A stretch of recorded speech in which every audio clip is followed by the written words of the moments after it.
300वां दिन नए अहदनामा में से आज की तलावत। तीतुस के नाम पौलुस रसूल का खत, उसका दूसरा बाब, पहली आयत से लेकर 15वीं आयत तक।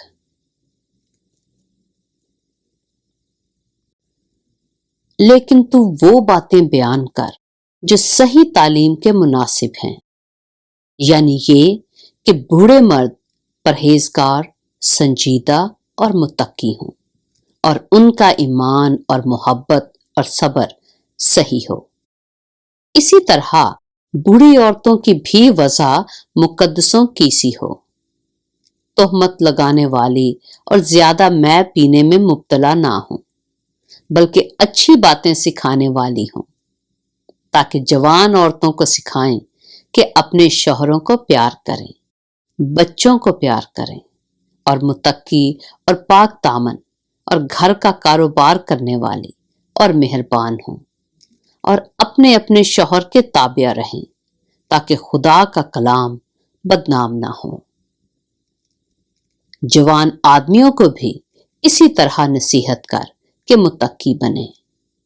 सब बातों में अपने आप को नेक कामों का नमूना बना। तेरी तालीम में सफाई और संजीदगी और ऐसी सेहत कलामी पाई जाए जो मलामत के लायक ना हो, ताकि मुखालिफ हम पर ऐब लगाने की कोई वजह ना पाकर शर्मिंदा हो जाए। नौकरों को नसीहत कर कि अपने मालिकों के ताबिया रहें और सब बातों में उन्हें खुश रखें और उनके हुक्म से कुछ इनकार ना करें।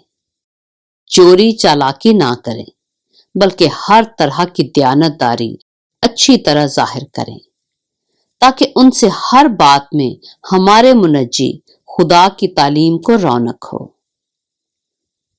क्योंकि खुदा का वो फजल जाहिर हुआ है जो सब आदमियों की निजात का बायस है और हमें तरबियत देता है, ताकि बेदीनी और दुनियावी ख्वाहिशों का इनकार करके इस मौजूदा जहान में परहेजगारी और रास्तबाजी और दीनदारी के साथ जिंदगी गुजारे और उस मुबारक उम्मीद यानी अपने बुजुर्ग खुदा और मुनज्जी यसु मसीह के जलाल के जाहिर होने के मुंतजर रहें, जिसने अपने आप को हमारे वास्ते दे दिया, ताकि फिदिया होकर हमें हर तरह की बेदीनी से छुड़ा ले और पाक करके अपनी खास मिल्कियत के लिए एक ऐसी उम्मत बनाए जो नेक कामों में सरगर्म हो।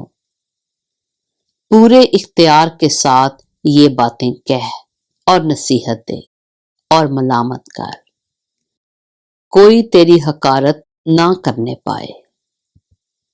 पाक कलाम के पढ़े और सुने जाने पर खुदावंद की बरकत हो।